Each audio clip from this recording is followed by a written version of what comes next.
Hello! Today I want to introduce to you my newly bought 60mm camera, the famous Krasnogorsk-3, one of the few 60mm cameras that the Soviet Union produced for the amateur market.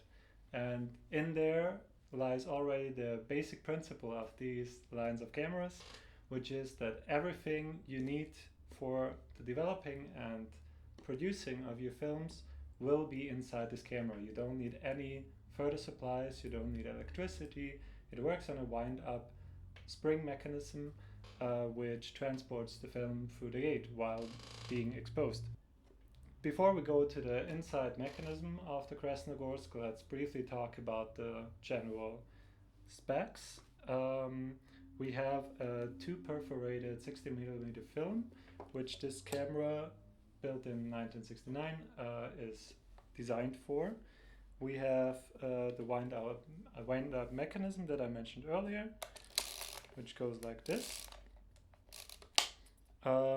We do have a light meter over here, with which you can get an approximation of which f-stop you should be shooting in, depending on the lighting situation that you're exposed to. I would, however, recommend to always have a digital camera with you on set and just put in the same parameters that you use on the analog film shoot to get a better idea of what the 60mm frame might look like after developing it. Then we have a knot which settles the frames per second. The Krasnogorsk shoots between 8 and 48 frames per second. Usually, obviously, you want to have that as close to what you're used to in digital filmmaking, so we will set it at 24. The lens, which is the basic kit and which comes with the camera, is a Meteor 1769.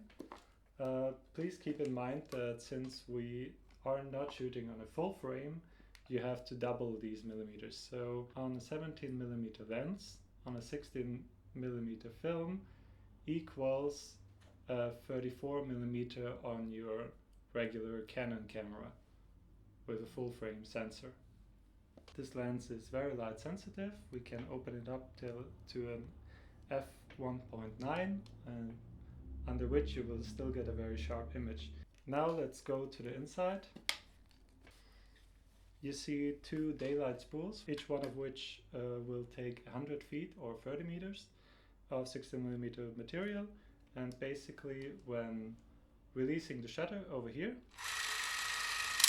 you can see that just the daylight spool, which will transport the exposed film, is pulling the film throughout the exposing mechanism over here. It came with a manual, which I guess was meant for the Eastern German market, because it was in German. And it said this camera was constructed with the precision of a mirror and the stability of a Kalashnikov. So you definitely don't have to be worried of screwing up the spring mechanism. It's all very robustly built.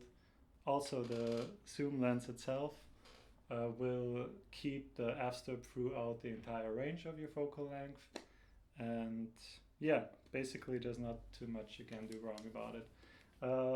It comes with a pistol grip, which was quite usual in the 60s, and which gives you a good grip, basically. And yeah, that's, I think, everything I can tell you. If you have questions for this camera, please write a comment or contact me directly through the channel. That's all for now. Thanks, have a great day.